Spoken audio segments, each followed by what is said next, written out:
आज खान साहब को गिरफ्तार हुए 23 दिन हो गए।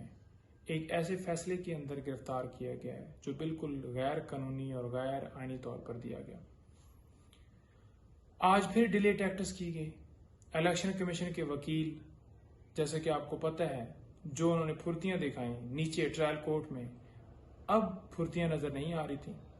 जुमे को भी यूं ही आर्गूमेंट्स चलते रहे और एडजर्न हो गया कि आर्गूमेंट्स कंप्लीट नहीं हुए। आज फिर पूरा दिन आर्गूमेंट्स होते रहे और एक बहाना बनाया गया जी कि सरकार को नोटिस किए जाएं।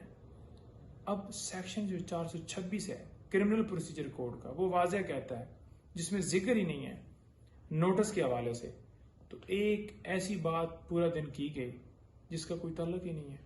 अब आपके आके याद आया कि जी सरकार को नोटिस भी करने हैं, और दूसरी तरफ आप देख लें कि एक और बहाना बनाया गया जी। हमने जो ख्वाजा हारिस साहब ने एफिडेविट दिया था, उसकी जो ओरिजिनल कॉपी है वो हमने देखनी है, परसू करनी है। भाई उसका इस केस से क्या ताल्लुक है?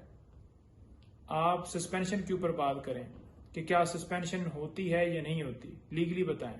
ये चीफ जस्टिस साहब ने भी कहा, लेकिन बिला वजह वो बात को घुमाई जा रहे थे।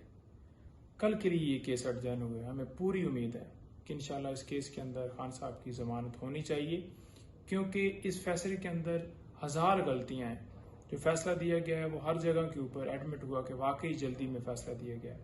गवाहों के हवाले से दरखास्त हाई कोर्ट के अंदर पेंडिंग थी और उसका इंतजार नहीं किया गया और फौरन दे दिया गया, और पूरा डिफेंस का मौका नहीं दिया गया, हमारे आर्गूमेंट्स का हमें मौका नहीं दिया गया। हम कोर्ट के अंदर खड़े थे, हमें सुना नहीं गया। तो काफ़ी चीज़ें हैं जो कि उस फैसले के अंदर गलतियां हैं, और उस गलत फैसले के अंदर फौरन खान साहब को रिहा तो करना चाहिए था, लेकिन एक लंबी डेट दे दी गई कि नीचे से रिकॉर्ड आ रहा है। फिर एक बहाना बनाया गया जी कि जनाब इलेक्शन कमीशन की वकील की तैयारी नहीं है, फिर जी जो सीनियर कौंसिल है जी उनका पेट खराब है। तो ये डिले करने का एक बहाना है। खान साहब डटे हुए हैं। खान साहब को किसी तरह से जितना मर्जी लंबा रख लें, उन्हें कोई इशू नहीं है। हाँ, हमें इशू है, हम नहीं देख रहे, हम नहीं देख सकते उनको इस हालत में।